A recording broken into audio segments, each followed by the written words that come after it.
Hey, Panda Panda. So there's a movie made by the same people that made, uh, Spirited Away and shoot, that underwater fishy in the sea, tiny little fishy, dee doo doo. And that movie is called Panda Panda, and it's just subtitles. And even though it's all Japanese with subtitles, and my kids are too young to be able to read yet, they've seen it like a million times, and they have no idea what anyone's saying, but it's so cute that they watch it anyway. And the theme song, Panda, Panda, Panda, it's like the same melody as the Fishy in the Sea Ponyo movie. It's pretty funny. So that's what I think of every time I see your name, pandarush. It's like a rushing panda. Also, I just got done watching Kung Fu Panda for the second time. So, Tech Lab early against Zerg. A little bit weird. A little bit weird. This gas is early too. The thing is, all of the gas that you spend before getting your second command center is like putting you behind, if that makes any sense. Basically, one SCV pulls minerals out of the ground just as quickly as he pulls gas out of the ground. You get to pick between minerals and gas, but you get the same amount of cashish either way. So by dedicating these guys to mining gas rather than minerals, it gets you stim faster, sure, but it gives you enough money for your expo slower. So this one base stuff against Zerg I don't like really at all, because Zerg has no way of preventing you from getting a fast expo, so why not just get a fast expo, It's like free. You can get it. And you can't stop him from getting his expo. So if you can't stop him from getting his, and he can't stop you from getting yours, and he chooses to get his and you choose not to get yours, then that just means you're going to be behind, unless the game ends in the first 8 minutes or something. In this case, it looks like your opponent, this Zergy Poo, is very, very bad. He has chosen not to get very many drones, so you are ahead of him economically even though you didn't get your expo. But don't count on this sort of thing in the higher league. Zergs don't suck this much later on. So you're going for a quick M&M stim push. Another reason that I really dislike this push is because marauders are terrible against Zerg. Marauders without stim are exactly as good, or I should say bad, against roaches as marines are, dollar for dollar. They cost a lot more and they do a lot better, but it's proportional. The proportion that they cost more is the amount that they do better. So there's no point in making them at all until you get concussive shells. So concussive shells is quite crucial against mass roach, but against ling roach, there's not enough roaches here for it to be worthwhile to have this many marauders. Plus, it's not like you scouted, saw roaches, and went marauder. You were going to go marauder no matter what, and that's just bad. So the reason this fight is going relatively well for you is because you spent $1,900 plus another $200 on stim plus another $100 on your bunker, and he's only spent $1,100. So the Zerg basically doesn't have an army, and that's why you're doing okay. But even with half the amount of money spent on his army as you spent, he's still going to clean this up. And the reason he's going to clean it up is because marauders are so terrible. Terrible unit against Zerg. Against roaches, you want one marauder, maybe two marauders, and a ton of marines. Against lings, you just want marines with no marauders. Some people like to use marauders to soak up baneling splashes, which is fine, especially if you put two marauders side by side and hold position right here. Then banelings can't get to the low ground to hit your marines, and then you can put marines down here and shoot whatever you want. So there are some cute things you can do with marauders, but the individual marauders as units are bad. They are very bad. And you can see this on the unit test map that we went and played on. If you take $1,000 of marauders against $1,000 of lings, the lings will win without losing almost any units. And if you do the same thing with marines, then the marines will do much better, though they will still lose. They might win, I don't know. $1,000 is 20 marines. I forget what the cutoff is, but at some point marines do start to beat lings without banelings. It looks like he went for quick overlord speed and drops. So this is going to lead to some bad things for you. If you look at your economy, at 10 minutes you want at least 44 workers and you only have 34, and that's because you got this second expo so late. It looks like you're a little bit ahead of him on spending in all categories. It's because he got only 23 workers. He got such a small number of workers. You killed 4, so he totally got 27 workers. That's just so few. This Zerg is so bad. You can't count on Zergs getting this little income. It's just amazingly small amount of income. And even with the Zerg making that huge mistake, Marine Marauder is just still not going to do very well against Lings. Like, look at this. This is $400. $400 of Lings, and you have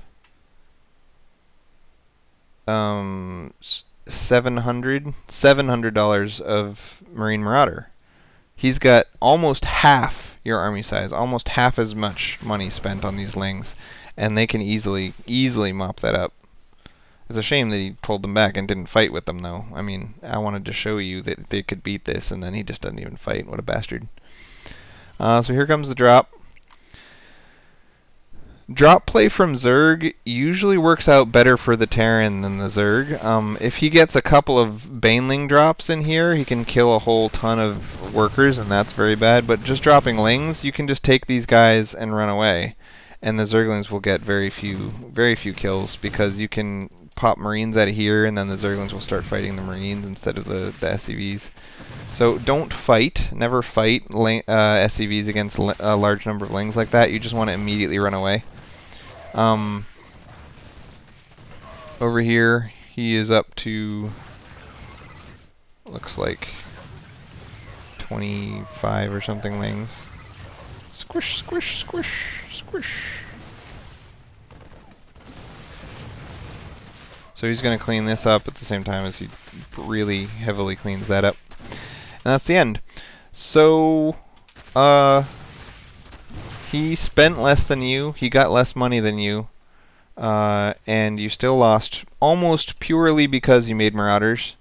The only reason I would say that you lost this game is because you went Marauders. If you'd done the exact same stim timing push and made only Marines out of 3 racks instead of 2, because this one would only be making Marines, so it would only be working at half capacity, you would have done a lot better. Marauders are just terrible. Stop making them. But even though you would have done a lot better with Marines than you did with Marauders, I still don't like the idea of an aggressive early infantry attack against Zerg, because it's pretty all in.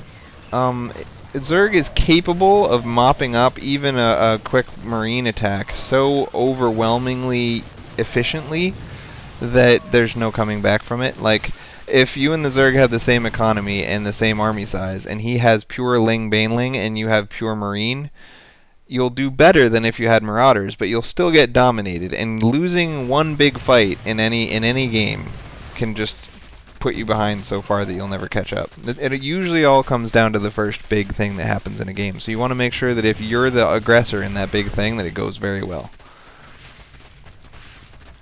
So you played very well macro-wise. Let's see.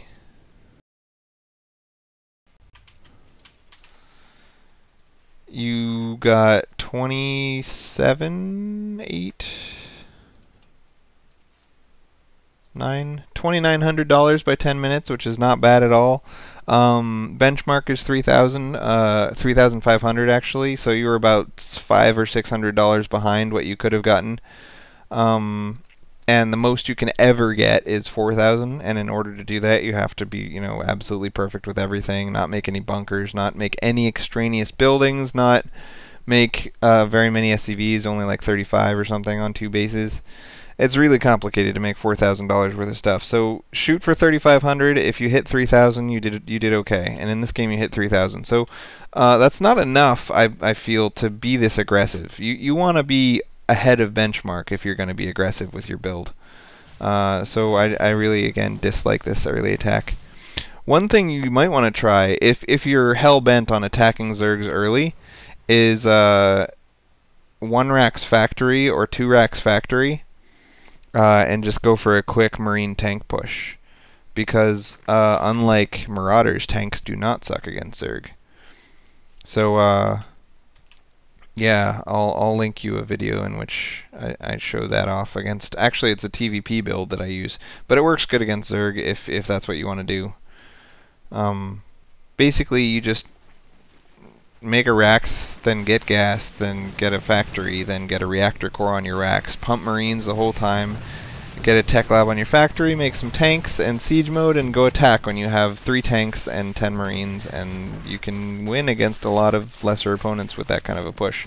And actually, you'll see a lot of like pro players lose to that push as well, because if the Zerg isn't expecting it, like if you wall off down here on the low ground and he thinks that you're taking a fast expo and in reality you're doing a marine tank push, he can underproduce on army and just lose to that. So yeah, give that a shot. But I really like fast expanding better than any of those early pushes against Zerg, because Terran is with 2 orbital commands, you have 2 mules, and that's the equivalent of 8 workers. So you can be up on him by 8 workers, like just by taking a fast expansion. So if both you and the Zerg go for a big economy, then he's going to have 0 army. You're going to have a reasonably small army, but bigger than his, and you're going to be ahead on income. So it's crazy that you can be ahead on income and have an army. Like, Zergs are all jealous of the fact that Terran can do that. So, you know, abuse it. Yep. That is all. So don't make marauders, and don't attack early with infantry. The end.